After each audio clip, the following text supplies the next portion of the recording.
Hey there, it's your girl Gretchen. In today's conversation about narcissistic personality disorder, I wanted to tell you about a show I saw yesterday on Hulu called Betrayal, the Perfect Husband. I was multitasking, so I wasn't giving it as much attention as I probably would have enjoyed doing. But it turns out it's a story about a woman named Jennifer Faison who has a podcast by the same name. And I guess she was an extreme home makeover. She married a man named Spencer who turned out to be a narcissist, and she goes over her story. And I'm going to go over some points that really hit home for me. Like me, she was a little older when they got married. They had dated in college and broken up. Then he went on and married somebody else and got divorced. And then they got married. But still going through life, single, marrying later in life, meeting someone that you're just like, oh, this is the match I've been waiting for my whole life. And then having it turn out to be someone who's just fake. I certainly could relate to that. The love bombing stage, just falling for it. I was a little triggered when she was like, he did this. And I was like, oh God, I know where this is going. And then I felt like she did a little too much research about him. In her case, he was carrying on several affairs throughout their marriage and ultimately got busted because he had an affair with one of his students. I didn't find it helpful for me to be that involved in what he was doing. I did at first when I didn't understand what was happening. But I think once you kind of get the gist that this person shouldn't be in your life, for me anyways, it was more healthy just to disconnect. So if you watch the show and you see her doing that, just know I share those same feelings if you do, or maybe that's something that you got something out of, and I'd love to hear that perspective.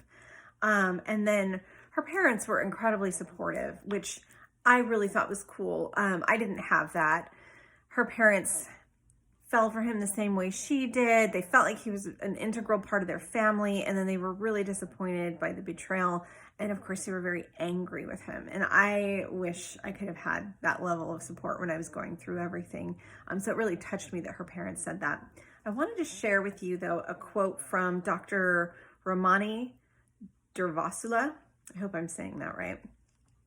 But the way she describes it is something I totally feel. She said, "It was the death of her future. It was the death of her dreams. It was the death of a person she thought she knew. There's something almost harder about someone still being alive and having to lose what you believe to be true than for them to actually die." And I have to say, I always relate more to widows when people are talking about losing their husband than I do to divorcees. Every victim, every survivor, their story is going to be a little bit different. Every narcissist, they've got kind of like a checklist they use, but how they go about doing it is going to look different. But in my case, much like Jennifer's, I didn't know until the day something happened. My marriage was actually pretty good, and I loved it. I loved being in the marriage, and I thought he was a good person. And then in my case, he just walked out on me one day, and I never saw the version of the man I'd known for 6 years again.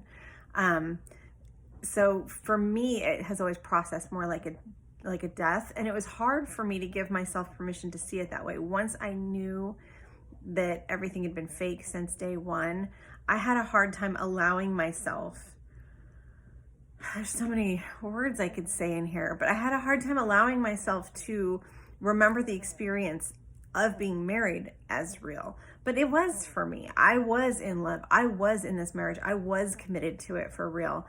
And so my experience is very real and very valid and was taken away from me.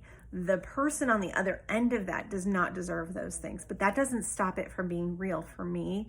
And then, experiencing that sudden loss all in one day, never get that person again. Unfortunately, I didn't get the kind of support from the community that somebody does when their spouse dies. I really kind of got treated like, he doesn't want you anymore. Why are you pushing for this? But, we got to figure out a way to get to the other end. And that is the kitten I got on Friday. His name is Ferdinand. He is thus named for his cow spots. And there is a little girl down here who's a little older. Her name is Allison. They were calling her Alice, but I liked it. So I also have 2 new kitties as of last Friday. Anyway, thank you so much. I hope you have a great day.